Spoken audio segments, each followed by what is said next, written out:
الله أكبر الله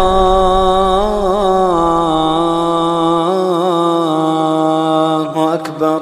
الرحمن الرحيم مالك يوم الدين، ونشهد أن لا إله إلا الله، ونشهد أن سيدنا ومولانا محمدا عبده ورسوله أرسله إلى الناس كافة بشيرا ونذيرا.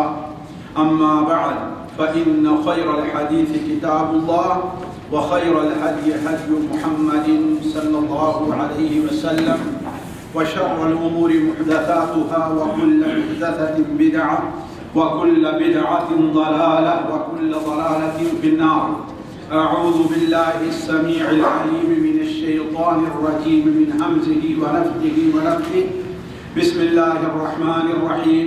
شهر رمضان الذي أنزل فيه القرآن هدى للناس وبينات من الهدى والفرقان، فمن شهد منكم الشهر فليصم، ومن كان مريضا أو على سفر فعدة من أيام أخر، يريد الله بكم اليسر ولا يريد بكم العسر، ولتكملوا العدة ولتكبروا الله على ما هداكم ولعلكم تشكرون. سبحانك لا علم لنا إلا ما علمتنا إنك أنت العليم الحكيم. رب اشرح لي صدري ويسر لي أمري واحلل عقدة من لساني يفقه قولي واحلل عقدة من لساني يفقه قولي. عزیز ساتھیوں، قابل احترام دینی بھائیوں، یہ مبارک مہینہ جو چند دنوں میں ہمارے اور آپ کے اوپر ظاہر ہونے والا ہے، جو ہمارے اور آپ کے اوپر سایہ کرنے والا ہے، یہ مبارک مہینہ رمضان المبارک کے نام سے جانا جاتا ہے۔ ساتھیوں، یہ مبارک مہینہ کس قدر اہم ہے، اللہ تبارک و تعالیٰ کے نزدیک اس کی کس قدر اہمیت ہے، بدقسمتی یہ ہے کہ ہم اور آپ اس کی طرف توجہ کم اور بہت کم دے رہے ہیں۔ آج بھی ایک محترمہ کا ٹیلی فون آیا کہ ایک عورت جس کے شوہر کا انتقال ہو چکا ہے اور ابھی تک تدفین نہیں ہوئی، تو کیا وہ کوئی ایک مسئلہ پوچھا۔ ساتھیوں، فوراً میرے ذہن میں آیا کہ ذرا سوچئے کہ آخر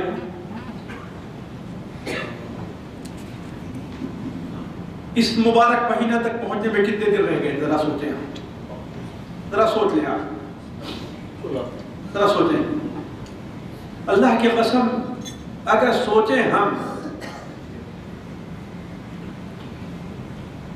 تو ہم بڑے خوش نصیب ہیں کہ اللہ تبارک و تعالی ہمیں اس مبارک مہینے تک بخیر و عافیت پہنچنے اور صحت اور عافیت کے ساتھ اس مبارک مہینے میں رہنے کی توفیق عطا فرمائے۔ یہ اللہ تبارک و تعالی کا ہمارے اوپر بڑا کرم ہے۔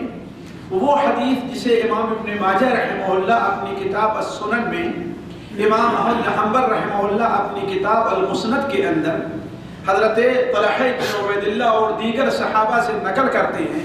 حضرت طلحہ بن عبید اللہ بیان فرماتے ہیں کہ نبی کریم صلی اللہ علیہ وسلم کے پاس دو شخص آئے اور آ کر کے مسلمان ہو گئے۔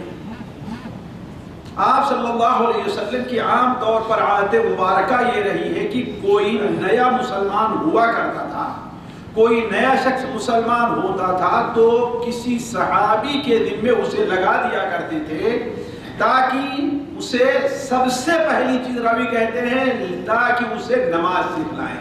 اس سے نماز کی اہمیت کو سمجھیے، تاکہ اسے نماز سکھائیں۔ تو چونکہ وہ کسی باہری علاقے سے آتا تھا تو آپ صلی اللہ علیہ وسلم کسی صحابی کے حوالے جو پہلے سے مدینہ منورہ میں موجود ہیں ان کے سپرد کر دیا کرتے تھے کہ اسے نماز اور دیگر چیزیں سکھلاؤ۔ حضرت طلحہ بن عبید اللہ بیان فرماتے ہیں کہ وہ دونوں بھائی تھے، بھائی تو ماشاءاللہ بڑی محنت کرنے والا اور بڑے لگن کے ساتھ اللہ تعالیٰ کی عبادت کیا کرتا تھا، اور دوسرا بھائی اس کے اندر وہ لگن نہیں پائی جاتی تھی۔ ہوا یہ کہ اللہ کے رسول صلی اللہ علیہ وسلم ان دونوں بھائیوں کو میرے سپرد کر دیا کہ تم انہیں اپنے پاس رکھو اور انہیں دین کی تعلیم دو۔ کہا ابھی چند دن آئے ہوئے گزرے تھے کہ ان میں کا ایک بھائی جہاد پر گیا اور وہ شہید ہو گیا۔ دوسرا بھائی، وہ بھائی جو زیادہ نشید اور زیادہ لگن سے عبادت کیا کرتا تھا، وہ شہید ہو گیا۔ دوسرا بھائی جو اتنی لگن سے عبادت وغیرہ نہیں کرتا تھا، لیکن ظاہر بات کم سے کم ہم لوگوں سے تو بدرجہ بہتر عبادت کرنے والا رہا ہوگا الحمدللہ۔ تو علی کل حال دوسرا بھائی اس کا انتقال ہوا، لیکن سال بھر وہ زندہ رہا۔ کتنا؟ سال بھر۔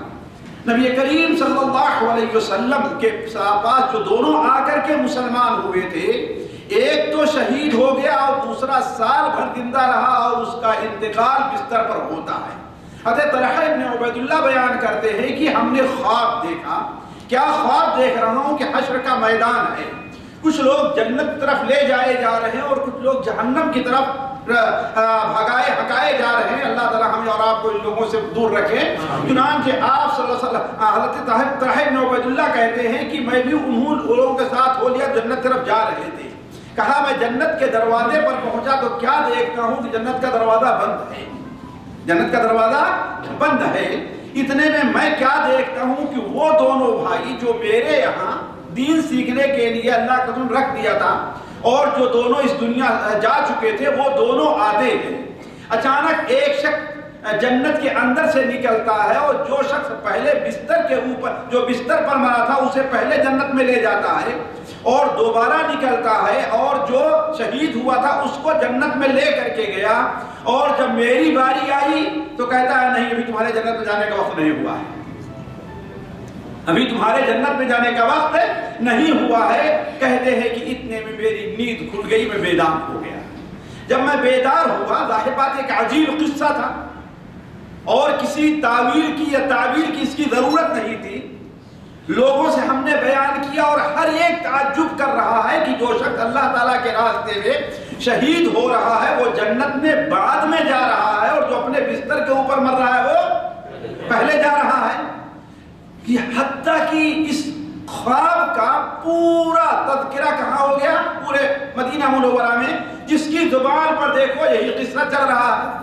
تو آپ صلی اللہ علیہ وسلم نے ہمیں بلایا اور ہم سے کہا تم نے کیا خواب دیکھا ہے؟ ہم نے خواب بیان کیا۔ تو اس کے بعد آپ صلی اللہ علیہ وسلم نے ارشاد فرمایا کہ کس بات سے تمہیں تعجب ہے، جو تم تعجب کر رہے ہو؟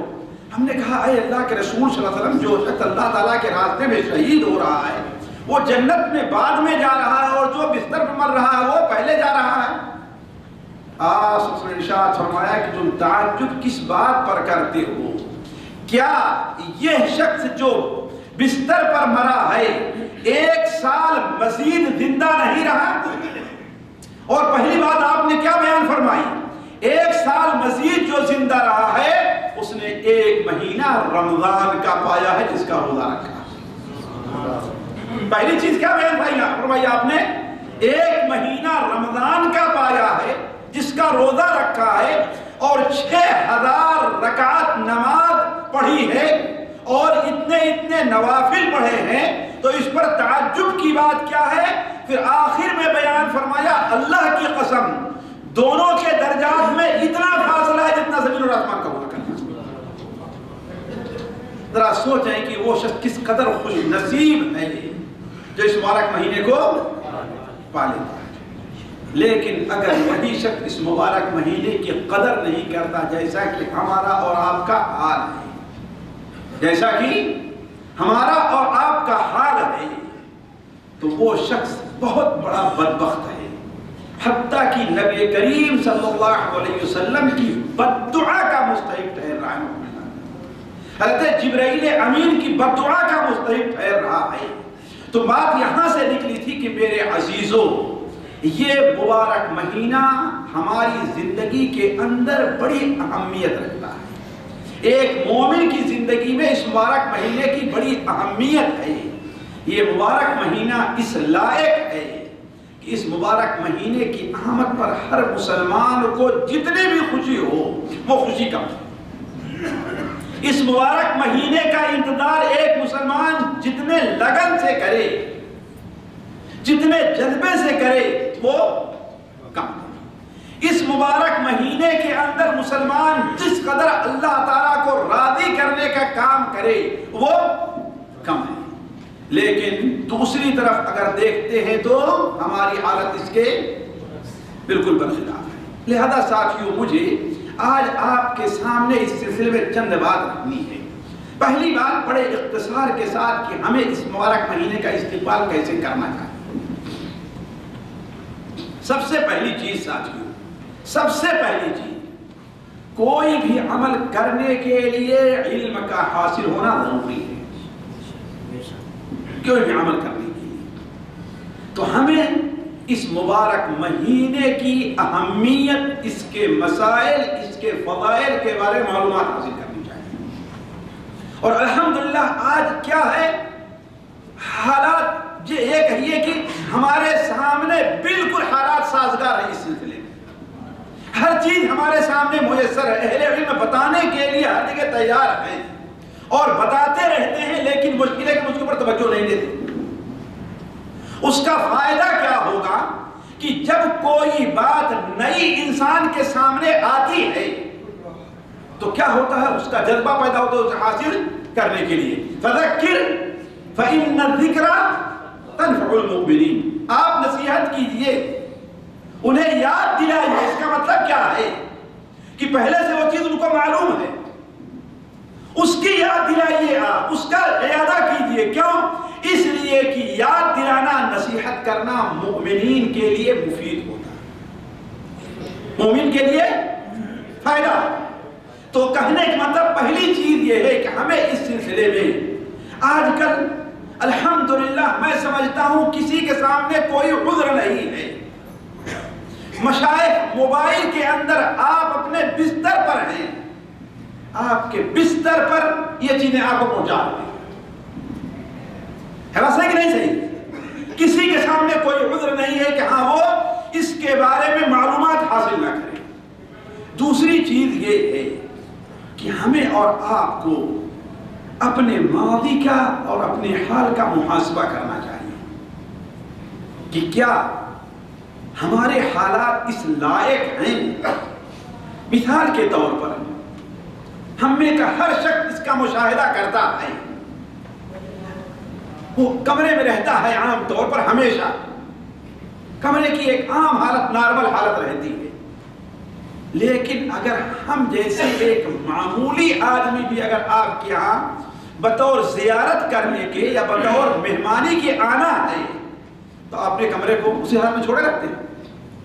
جی اسی حالت میں چھوڑے رکھتے ہیں؟ کیا کرتے ہیں؟ کچھ دائیں بائیں کرتے ہیں، نہیں کرتے؟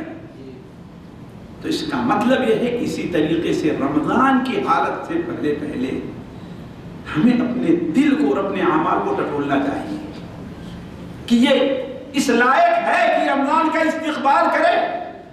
اتنا عظیم مہمان جو ہمارے پاس آ رہا ہے، ہماری حالت، ہمارا عمل، ہمارا دل اس کے لائق ہے کہ ہم اس کا استقبال کریں، یا ہم اس کے علاوہ ہمیں اپنے اندر کچھ تبدیلی لانی چاہیے، اپنی نیت کے اندر تبدیلی، اپنے اعمال میں تبدیلی، اپنے جو دنیا کی روٹین بنی ہوئی ہے اس کی تبدیلی۔ آج دیکھیے اللہ کی قسم، جتنے ورکشاپ والے ہیں، جتنی دکان والے ہیں، دکان کے لیے رمضان میں دکان کس طریقے سے چلے گی، کس طریقے سے پلاننگ کر رہے ہیں کہ نہیں کر رہے؟ لیکن کیا رمضان کے استقبال کے لیے بھی یہ تو دکان کو چلانے کے لیے ساری پلاننگ ہو رہی، رمضان کے لیے نہیں ہو رہی ہے کہ رمضان میں آپ کو فائدہ کیسے زیادہ ہو جائے دنیاوی۔ تو کیا آپ نے کوئی پلاننگ ایسی بھی کی کہ رمضان میں آپ کو دینی طور پر کیا فائدہ ہو جائے؟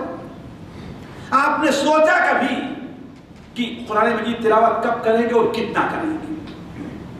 آپ نے کبھی سوچا کہ اس وقت ہم خاص کر لیں گے اللہ تبارک و تعالیٰ کے ذکر کے لیے؟ کبھی سوچا کہ اس وقت کو ہم خاص کریں گے، اور ہم اگر مسجد میں تراویح نہیں پڑھ پاتے، دکان کا مسئلہ ہے، تو اس کے لیے کسی وقت کو متعین کیا کہ زیادہ نہیں 4 رکعت ہی 6 رکعت ہی بغیر پڑھے ہم سوئیں گے نہیں، یا بغیر پڑھے ہماری رات نہیں گزرے گی۔ کہیں کوئی پلان نہیں کیا آپ نے؟ اگر نہیں کیا تو اللہ کی قسم میں سمجھتا ہوں کہ ہمارا شمار انہی لوگوں میں ہوگا جو حدیث کعب بن عجرہ سے، مالک بن حویرث سے، حضرت ابو ہریرہ سے، مستدرک حاکم میں، صحیح ابن حبان میں، صحیح ابن خزیمہ، متعدد کتب حدیث میں ہے کہ نبی کریم صلی اللہ علیہ وسلم منبر پر چڑھے اور آپ نے آمین آمین آمین فرمایا۔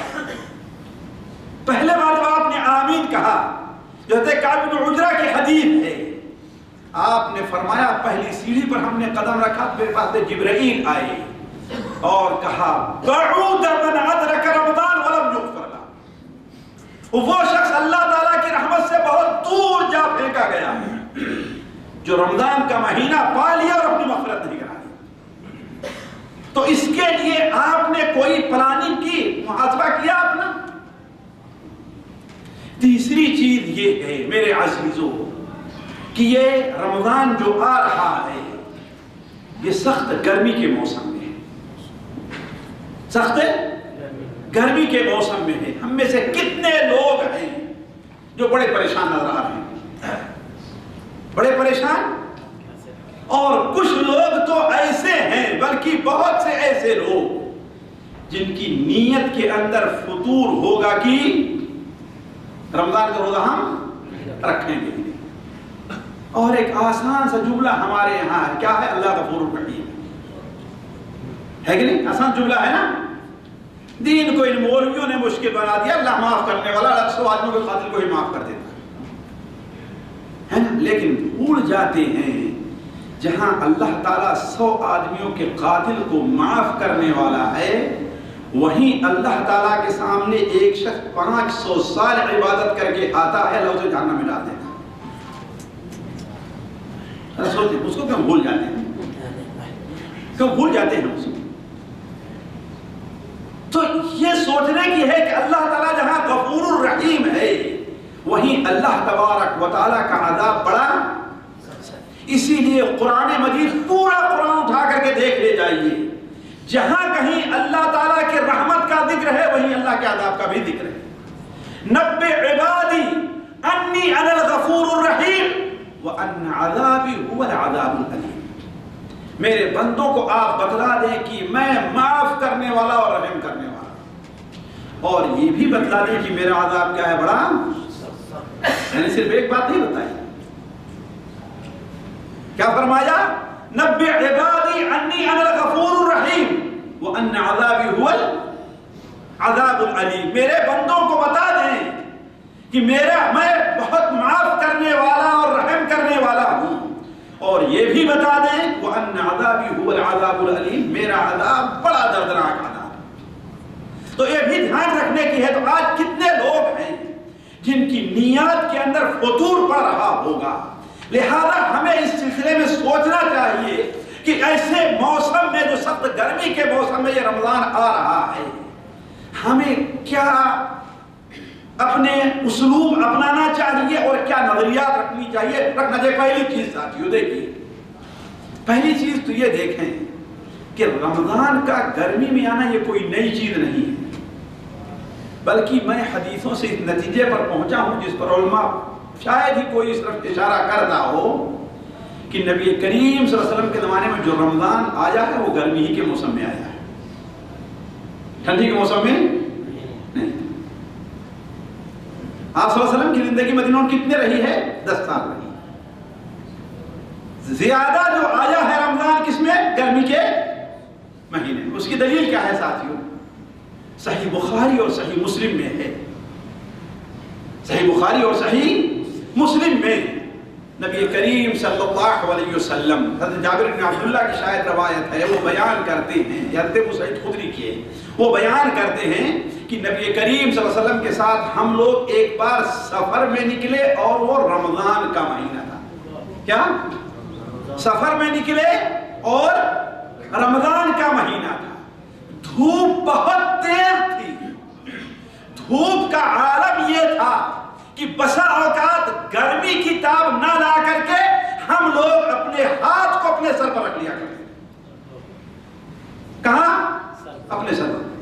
کہا اس گرمی کے موسم میں بھی ہم میں کے سارے لوگ تو اپنا روزہ افطار کیے ہوئے تھے. صرف نبی کریم صلی اللہ علیہ وسلم عبداللہ ابن رواحہ یہ دونوں روزے تھے, سفر میں تھے اور روزے میں تھے. ذرا دیکھیں تو یہ گرمی کا موسم تھا کہ سردی کا موسم؟ اور یہ تقریباً آپ صلی اللہ علیہ وسلم کی زندگی کے بالکل آخری مرحلے میں. ابتدائی مرحلے سے متعلق ایک حدیث, وہ بھی صحیح بخاری, صحیح مسلم, سنن ابو داؤد وغیرہ. صحیح مسلم میں مجھے ٹھیک یاد ہے, لیکن صحیح بخاری میں یقیناً ہے, سنن ابو داؤد میں ہے, سنن نسائی میں ہے. حضرت برا ابن عازب رضی اللہ عنہ کی روایت ہے.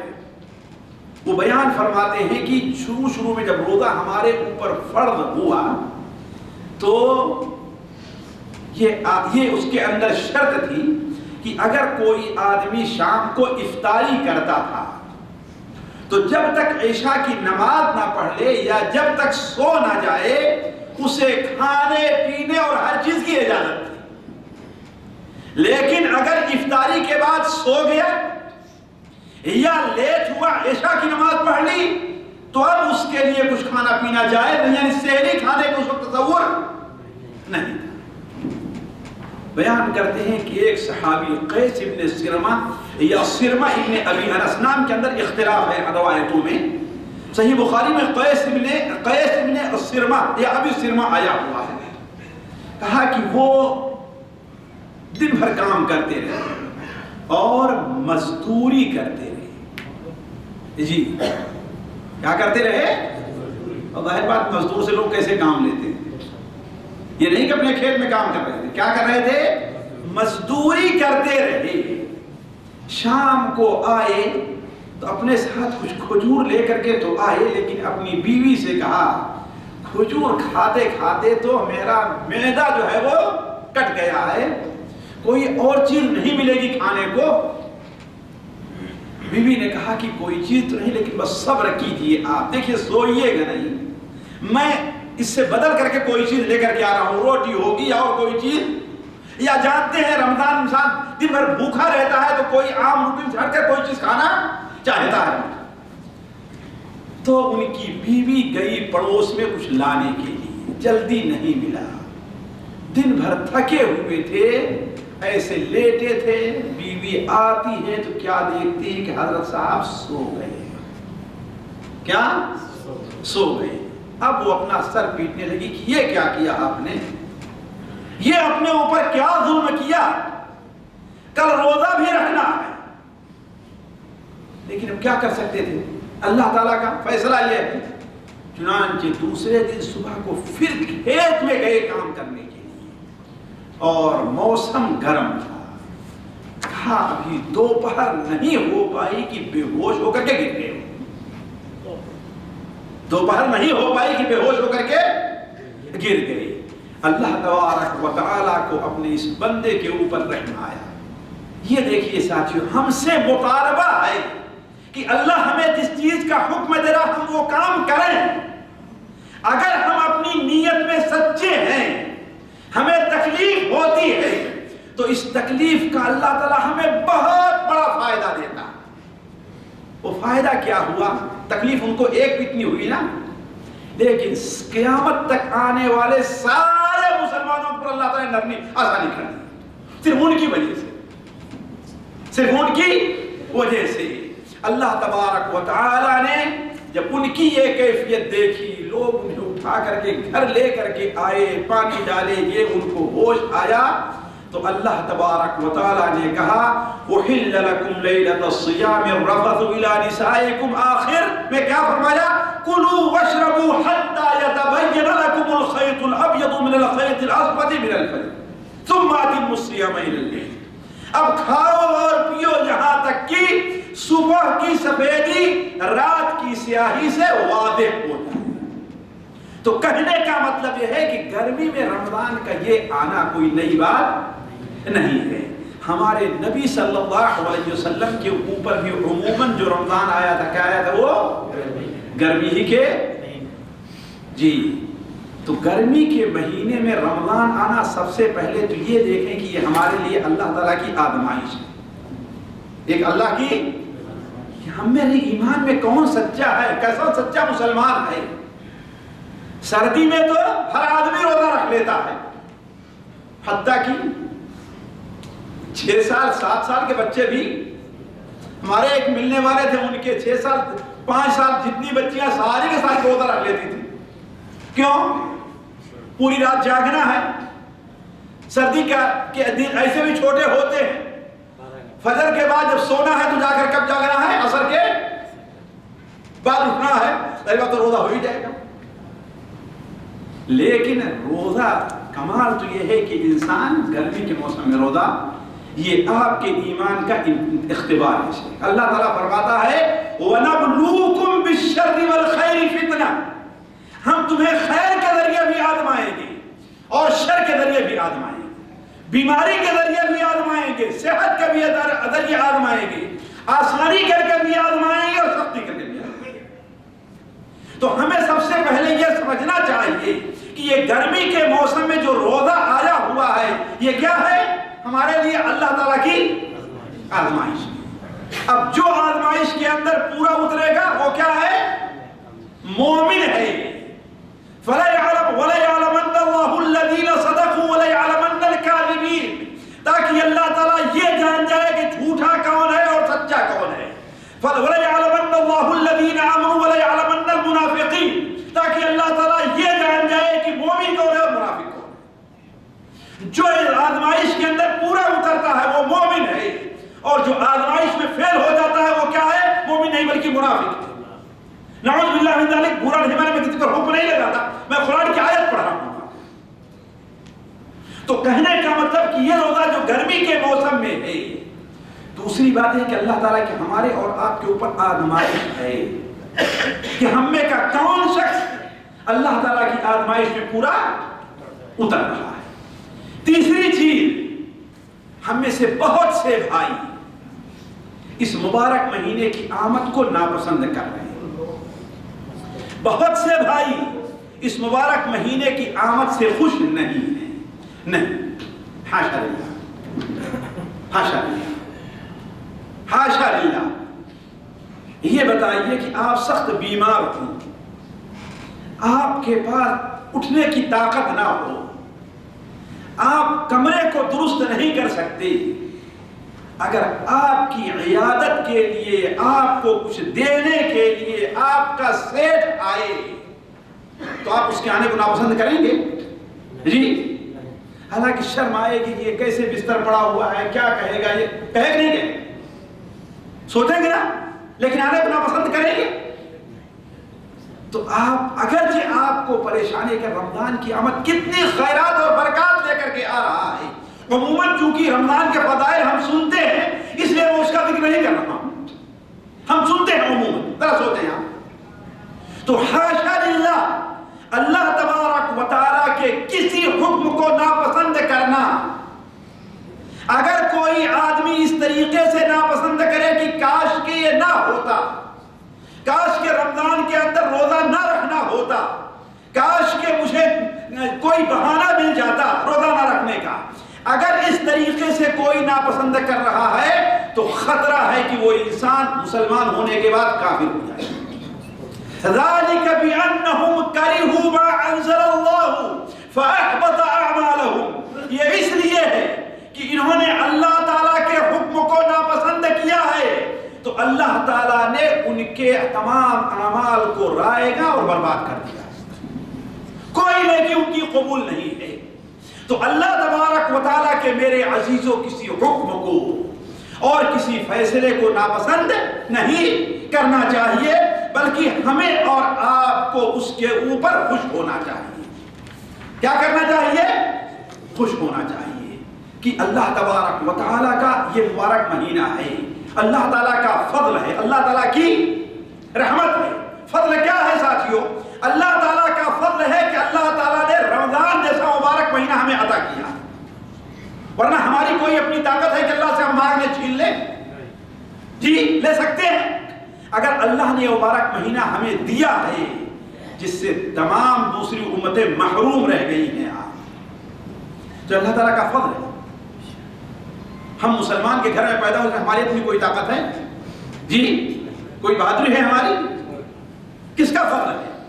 اللہ تعالیٰ کا۔ اور رحمت بھی اللہ تعالیٰ کی ہے یہ مبارک مہینہ۔ کیوں رحمت ہے؟ اس لیے کہ اللہ تبارک و تعالیٰ نے اس مبارک مہینے میں بڑا خیر رکھا ہے۔ یہ صیام اور قیام کا مہینہ ہے۔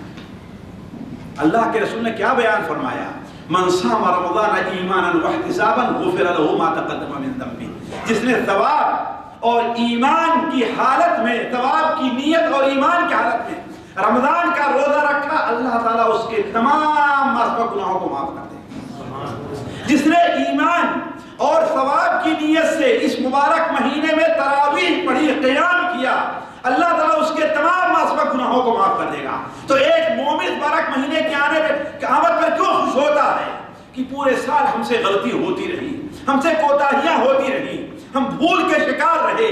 اللہ تعالیٰ کا فضل ہے کہ اللہ نے ایک بار پھر مجھے یہ مہینہ عطا کیا ہے تاکہ ہم اپنے گناہوں کا کفارہ کروا لیں۔ مبارک مہینہ، ایک مسلمان خوش کیوں ہوتا ہے؟ اس لیے خوش ہوتا ہے کہ اس مہینے کا روزہ ہمارے اور آپ کے اوپر کیا ہے؟ فرض اور واجب ہے۔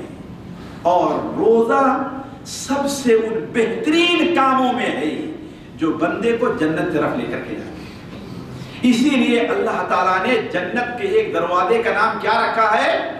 ریان رکھا ہے، جس سے صرف روزہ دار داخل ہوں گے، بے روزے دار اسے داخل نہیں ہوں گے، ہے کہ نہیں؟ اسی لیے اللہ تعالیٰ اس مبارک مہینے کی آمد پر جنت کے 8 دروازے کھول دیتا ہے۔ اس لیے ایک مومن خوش ہوتا ہے اس سے۔ حضرت ابو امامہ رضی اللہ تعالیٰ عنہ بڑے مشہور صحابی ہیں، ان کی حدیث مختصراً سنن میں بھی اور تفصیل کے ساتھ سنن ابن ماجہ اور طبرانی مسند بزار وغیرہ کے اندر ہے کہ وہ بیان فرماتے ہیں کہ ایک بار اللہ کے رسول صلی اللہ علیہ وسلم نے مجھے کسی فوجی ٹولی کے ساتھ بھیجا، تو ہم نے کہا اے اللہ کے رسول دعا کر دیجئے کہ اللہ تعالیٰ مجھے شہادت نصیب فرمائے۔ اللہ تعالیٰ نے فرمایا کہ اللہم سلمہم وغنمہم، اے اللہ تعالیٰ ان تمام لوگوں کو سلامت اور مال غنیمت سے واپس لے آئے۔ کہا کہ ہم لوگ گئے مال غنیمت لے کر کے واپس آئے، ایک آدمی میں سے مارا نہیں گیا، شہید نہیں ہوا۔ کہا دوسری بار آپ نے بھیجا، پھر آپ سے ہم نے درخواست کی، آپ نے پھر فرمایا اللہم سلمہم وغنمہم۔ اسی طریقے سے 3 بار آپ نے مجھے بھیجا اور تینوں بار ہم نے آپ سے درخواست کی کہ آپ دعا کیجئے کہ میں شہید ہو جاؤں، لیکن آپ کیا دعا کرتے رہے؟ اللہم سلمہم وغنمہم۔ 3 بار کے بعد ابو امامہ نے سوچا ہوگا کہ شاید شہادت میری قسمت میں نہیں، لیکن جنت تو چاہیے نا، جی جنت تو چاہیے۔ تو کہا اے اللہ کے رسول صلی اللہ علیہ وسلم مجھے کوئی ایسا عمل بتلا دیجئے کہ اگر وہ عمل میں کر لوں تو اللہ تعالیٰ مجھے جنت میں داخل کر دے۔ آپ نے فرمایا علیک بالصوم، تم کثرت سے روزہ رکھو۔ تو رمضان کی آمد سے ایک مسلمان اس لیے خوش ہو رہا ہے کہ یہ مبارک مہینہ کس کا مہینہ ہے؟ جی یہ مبارک مہینہ اس لیے خوش ہوتا ہے کہ جہنم سے نجات کا سب سے بہترین مہینہ ہے۔ اللہ تعالیٰ جہنم کے سارے دروازوں کو، بلکہ ایک حدیث کے اوپر آپ غور کریں، صحیح بخاری اور صحیح مسلم وہ سعید خدری سے مروی ہے کہ نبی کریم صلی اللہ علیہ وسلم نے ارشاد فرمایا کہ جو شخص ایک دن کا روزہ بھی اللہ کی رضا کے لیے رکھ لیتا ہے، اللہ تعالیٰ بندے کے درمیان اور جہنم کے درمیان 70 سال کی دوری کر دیتا ہے۔ ذرا سوچیں آپ، ایک دن کا روزہ چاہے جائے کہ ہمیں اور آپ کو پورے مہینے کا روزہ مل رہا ہے، پھر بھی اگر اس روزے کی آمد پر کوئی آدمی ناخوش ہوتا ہے تو میں کہتا ہوں کہ یہ اس کی بہت بڑی بدبختی ہے۔ اور اگر کچھ نہ ہو ساتھیوں، کچھ نہ ہو، اس مبارک مہینے کی آمد پر اگر ہمیں صرف لیلۃ القدر مل جائے، ذرا سوچیں لیلۃ القدر کس مہینے میں؟ شوال میں کہ ذی القعدہ میں؟ رمضان میں ہے۔ ذرا سوچیں ہمیں خوش ہونا ہے کہ نہیں خوش ہونا؟ ذرا سوچیں۔ اگر کچھ نہ ملے ہم کو، صرف ایک رات مل جائے میرے عزیزو، آج کل کتنے گھنٹے کی ہو ذرا سوچتے ہیں، مشکل سے 11 گھنٹے کی رات ہوگی ان دنوں میں، ذرا سوچیں، مان لیجئے 12 گھنٹے کی ہوگی، اس میں آپ افطاری کو نکال لیجئے، سحری کو نکال لیجئے، تھوڑا جو کام کرتے وہ بھی نکال لیجئے، کتنا وقت بچے گا؟ اگر اس وقت میں جاگ کر کے اللہ تعالیٰ کی عبادت کر لیتے ہیں تو اللہ تعالیٰ کے نزدیک گویا آپ نے 83 سال مستقل عبادت کی ہے، 1 گھنٹے کے لیے بھی آپ خاموش نہیں ہوئے، 1-2 نہیں، ذرا سنیں، لیلۃ القدر خیر من 1000 شہر، لیلۃ القدر تو کہنے کا مطلب کہ رمضان المبارک خوشیوں کا مہینہ ہے ساتھیوں، یہ اس مہینے کی آمد پر خوش ہونا چاہیے، نہ کہ ناراض۔ اسی لیے اللہ تعالیٰ بیان فرماتا ہے قل بفضل اللہ وبرحمتہ فبذلک فلیفرحوا هو خیر مما یجمعون، آپ کہہ دیجئے کہ اللہ کے فضل سے اور اللہ تعالیٰ کی رحمت پر انہیں خوش ہونا چاہیے، اور یہ فضل اور رحمت ان کی تجارت سے، ان کے مال سے بہت زیادہ بہتر ہے۔ تو کہنے کا مطلب مبارک مہینے کی آمد پر ہمیں خوش ہونا چاہیے۔ اور تیسری یا چوتھی بات یہ ہے کہ ہم مانتے ہیں کام بڑا مشکل ہے، کام مشکل ہے، روزہ رکھنا ہمارے اوپر بھاری پڑ رہا ہے، کیوں؟ سب سے بڑی اس کی وجہ کیا ہے ساتھیوں؟ کیوں بھاری پڑتا ہے؟ سب سے حتیٰ کہ بہت سے لوگ جو 5 وقت کے نمازی ہیں، حافظ صاحب ہیں، ان کے اوپر بھی بھاری پڑتا ہے، کیوں؟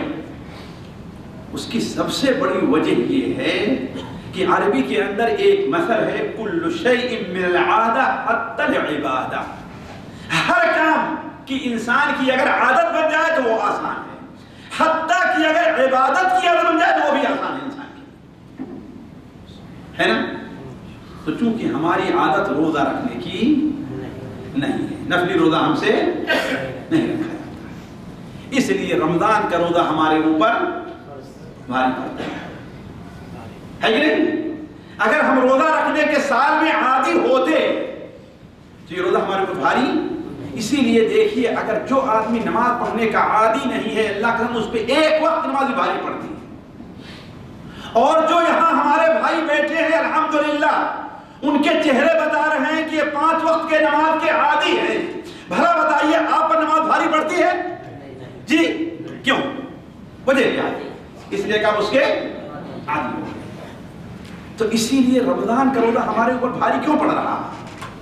جی اس لیے کہ ہم نے اپنی عادت روزہ رکھنے کی نہیں ڈالی۔ اگر ہم اپنی عادت ڈال لیں اور کچھ نہیں، صرف شعبان کے مہینہ، یہ جو رمضان سے پہلے کا مہینہ آتا ہے، شعبان کا مہینہ، اس مہینے میں اگر ہم روزہ رکھنے کا طرح سے عادت ڈال دیں تو ہمارے لیے آسان ہو۔ تو میں یہ سمجھتا ہوں کہ مشکل کام ہے، اور ہر آدمی صبح سے شام تک میری طرح اے سی میں نہیں رہتا ہے، دھوپ میں نکلنا ہے، باہر کام کرنا ہے، سب کچھ کرنا ہے، یہ مشکل کام ہے۔ لیکن اگر بندہ اپنی نیت کو درست کر لے اور یہ سوچ لے کہ وہ کام کرنا ہے اس کو، تو وہ کام اس کے لیے آسان، اللہ کی قسم آسان۔ بس سوچنے کی انسان ڈرتا رہتا ہے کیسے ہم روزہ رکھیں گے، ورنہ پچھلے دنوں بھی گرمی رہی ہے، پچھلے سالوں میں بھی آپ لوگ اندازہ لگائیے کہ رمضان کی آمد سے پہلے کتنا پریشان رہے ہوں گے، لیکن شروع ہوا روزہ رکھنا شروع کیا تو ایسا گزر گیا معلوم ہوتا بھی کل شروع ہوا۔ تو نیت ارادہ اپنا پختہ رکھیں کہ جو کچھ بھی ہو جائے ہمیں رمضان کا روزہ نہیں چھوڑنا ہے، تکلیف ہوگی، پریشانی ہوگی، بھوک لگے گی، پیاس لگے گی، سب کچھ ہوگا، ہو سکتا ہے ڈیوٹی میں کمی ہو، کوتاہی ہو جائے، جو کچھ ہونا، لیکن رمضان کا روزہ نہیں چھوڑنا ہے۔ اس کے بعد 2 چیزوں پر توجہ دیں، کسی بھی عبادت کے آسان ہونے کے لیے یہ 2 چیزیں بڑی اہم ہیں۔ وہ کیا ہے کہ انسان صبر سے کام لے اور احتساب سے کام لے۔ صبر سے کام لے اور احتساب کا معنی کیا ہے؟ یعنی ثواب کی امید رکھے۔ ایک شخص ہے وہ اپنے ملک سے آتا ہے اور کفیل اس سے طے کرتا ہے کہ 8 گھنٹے ڈیوٹی دینی ہے. یہاں آنے کے بعد کہتا ہے نہیں ڈیوٹی 10 گھنٹے ہے، البتہ 2 گھنٹے کے تمہیں اوور ٹائم ملے گا، ہے نا؟ تو لوگ خوشی سے کرتے ہی نہیں کرتے، حالانکہ محنت کرنی پڑتی نہیں کرنی پڑتی، بسا اوقات پتھر توڑنا پڑتا ہے، دھوپ میں کام کرنا پڑتا ہے، سب کچھ ہے، لیکن کیوں؟ اس لیے کہ لالچ کس کی ہے؟ جی مال کی. یہی لالچ آپ کی رہے کس کے لیے؟ اللہ تعالیٰ کو راضی کرنے کی. لالچ آپ کی رہے کہ آپ کو اتنا ثواب ملنے والا ہے. دو چیزیں آپ ذہن میں رکھیں، صبر کو اور احتساب کو. بغیر صبر کے کوئی کام انسان دنیا کا کوئی کام نہیں کر پاتا. انسان پڑھائی بغیر صبر کے نہیں کر پاتا. یہ کر لیتا نہیں کر پاتا. یہاں آپ لوگ ہیں جو ریال اکٹھا کر رہے ہیں، یہاں بغیر صبر کے نہیں ہیں. یہاں بہت صبر کرنا پڑتا ہے نا. کبھی کہتا ہے مخمافی یا حمار یا کل، ہے کہ نہیں؟ پھر بھی صبر کرتے ہی نہیں کرتے. کیوں صبر کر رہے ہیں؟ اس لیے کہ تو اللہ کے بندے اللہ تعالیٰ کے لیے مال حاصل، آپ صبر نہیں کر سکتے. نعمت حاصل کرنے کے، اللہ کی رحمت حاصل کرنے کے لیے تو سب سے اہم چیز کیا ہے؟ انسان صبر سے احتساب کے. اسی لیے اللہ تبارک و تعالیٰ نے رمضان کا ایک نام شہر الصبر رکھا ہے. کیا رکھا ہے؟ صبر کا مہینہ. کیا رکھا ہے؟ صبر کا مہینہ. مسند احمد کے اندر نبی صلی اللہ علیہ وسلم کا فرمان ہے صوم شہر الصبر وثلاثة ایام من کل شهر یذہبن وحر الصدر. رمضان کے مہینے کا روزہ، صبر کے مہینے کا روزہ رکھنا اور ہر مہینے 3 روزہ رکھنا انسان کے دل کے اندر جو گرمی ہے، جو برائی، اس کو ختم کرنا. بہت سے علماء نے وَاسْتَعِينُوا بِالصَّبْرِ وَالصَّلَاةِ، مدد طلب کرو اللہ تعالیٰ کی. کس سے؟ صبر کر کے اور نماز پڑھ کر کے. صبر کی تفسیر روزہ سے کی. ایک روزہ کیا ہے؟ روزہ ہے. اسی طریقے سے ساتھیوں ہمیں یہ ذہن میں رکھنا چاہیے کہ اجر انسان کو جو ملتا ہے وہ جتنی تکلیف ہوتی ہے اسی کے لحاظ سے اجر ملتا ہے کہ نہیں؟ مثال کے طور پر یہ تو دیکھیے نیت کا فرق ہے. اگر نیت برابر ہو تو اللہ کی قسم ہمارا روزہ اور آپ کا روزہ دونوں میں فرق رہے گا. اللہ تعالیٰ کے روزے میں ہمارا روزہ اور آپ کے روزے میں فرق رہے گا. کیوں؟ اس لیے کہ ہم صبح سے اٹھے اے سی میں ہیں اور پچھلے دنوں میں جیسے رہا ہے ڈیوٹی کب ہے؟ پھر عشاء کے بعد ہے. وہ بھی جا کر کے مشکل سے 4 گھنٹے ڈیوٹی ہے اور باقی کیا کر رہے ہیں؟ ہمیں سونے کا ہے کہ نہیں؟ لیکن وہ بیچارہ جو یا تو تراویح کی نماز بھی نہیں پڑھ پاتا، جا کے کام پہ چلا جا رہا ہے، یا کہ دن میں فجر کے بعد اٹھا اور اس کے بعد کام پر چلا جا رہا ہے. ہمارا روزہ اس کا برابر ہو جائے گا ساتھیوں؟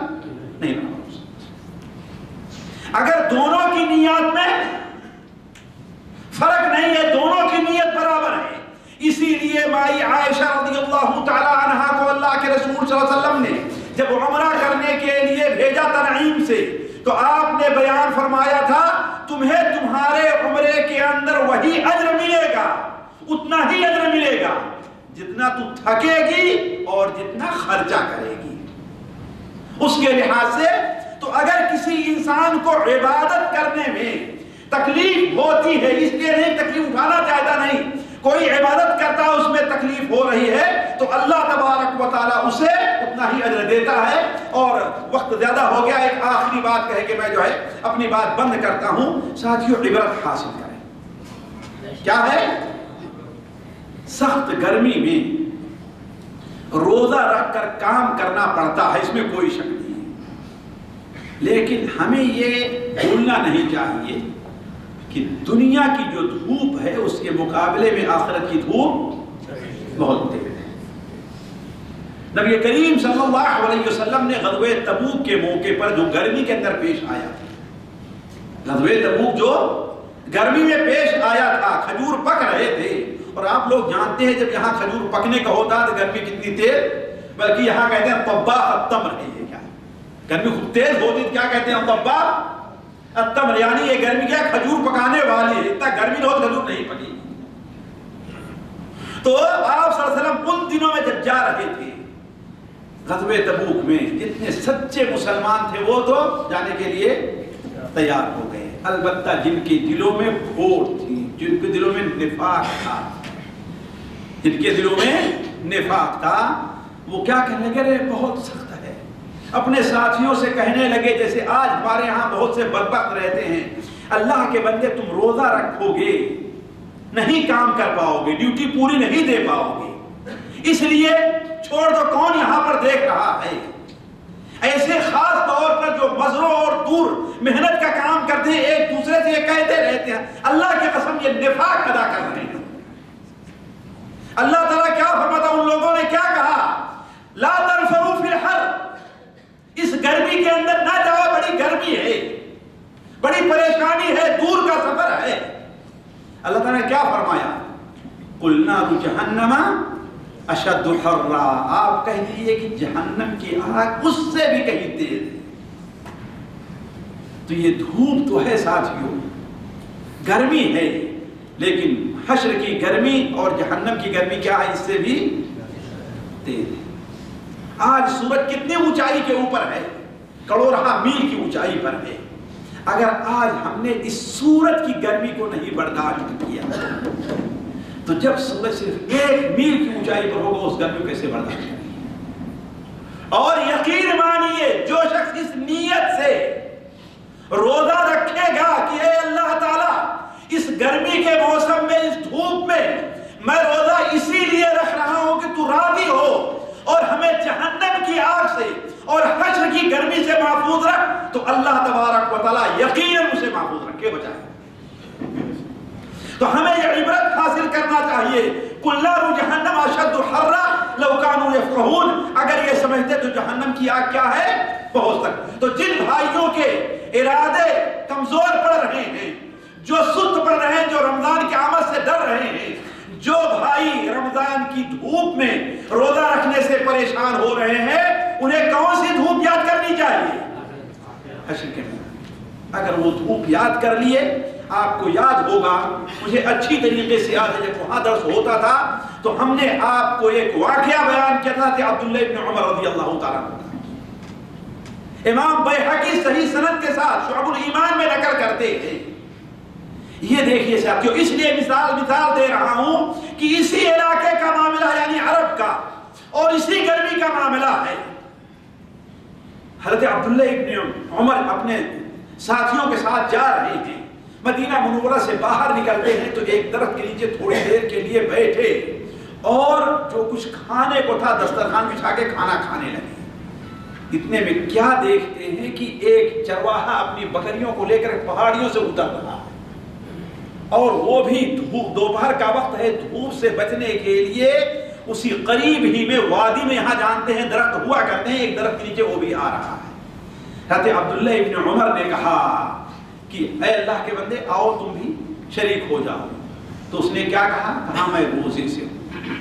کیا کہا اللہ کے بندے اس گرمی کے موسم میں، ذرا دیکھ کیا کہا، اس گرمی کے موسم میں ان پہاڑیوں کے اندر ان بکریوں کے پیچھے تم دوڑ رہے ہو۔ 3 چیزیں بیان کرتے عبداللہ ابن عمر نے، کیا اس گرمی کے موسم میں، گویا ٹھنڈے کا موسم نہیں تھا، ان پہاڑیاں جانتے ہیں مدینہ منورہ کی پہاڑیاں کالے پتھر کی ہیں جو سخت گرم ہو جایا کرتی ہیں، ان پہاڑیوں میں ان بکریوں کے پیچھے تم روزہ رکھے ہوئے ہو۔ تو کہتا ہے کہ میں اس دن کی تیاری کر رہا ہوں۔ کیا کر رہا ہوں؟ اس دن کی تیاری کر رہا ہوں۔ سوچیں ساتھی، تو آپ کو نہیں کرنا ہے اس دن کی تیاری جی؟ تو جو شخص اس دنیا کی گرمی کو نہیں برداشت کرے گا اسے آخرت کی گرمی سہنی ہوگی۔ اب فیصلہ کر لیں کس گرمی کا آپ انتخاب کرتے ہیں، اس گرمی کا جبکہ سورج کروڑہ میل کی اونچائی پر ہے، یا اس گرمی کا جبکہ سورج کتنے ہے 1 میل کی اونچائی پر، اس آگ کا جو سمندر میں 70 بار اس کو بجھایا گیا ہے، پھر آپ کے فائدے کے لیے دنیا میں رکھی گئی ہے، اس آگ کو اختیار کرتے ہیں آپ کہ اس آگ کو آپ اختیار کرتے ہیں جو جہنم کی آگ ہے جو اس آگ سے 70 گنا تیز ہے؟ قُلْ نَارُ جَهَنَّمَ أَشَدُّ حَرًّا، آپ کہیں جہنم کی آگ کیا ہے؟ بڑی سخت ہے۔ تو اللہ تعالیٰ سے دعا ہے کہ اللہ تعالیٰ ہمیں اور آپ کو اس گرمی کے موسم میں رمضان کی قدر کرنے کی توفیق عطا فرمائے۔ اللہ تعالیٰ ہمیں اور آپ کو اس گرمی کے موسم میں رمضان جو آ رہا ہے ہمیں اس سے مستفید ہونے کی توفیق عطا فرمائے۔ اللہ تعالیٰ ہمارے اور آپ کے لیے روزے اور قیام کو آسان کرے۔ اللہ تعالیٰ ہماری ٹوٹی پھوٹی جو عبادتیں رمضان کے مہینے میں اللہ تعالیٰ اسے قبول فرمائے۔ اللہ تعالیٰ ہمارے اور آپ کے لیے جنت میں جانے کا سبب اور جہنم میں سے بچنے کا سبب بنائے۔ سبحانک اللہم و بحمدک اشہد ان لا الہ الا انت استغفرک و اتوب الیک۔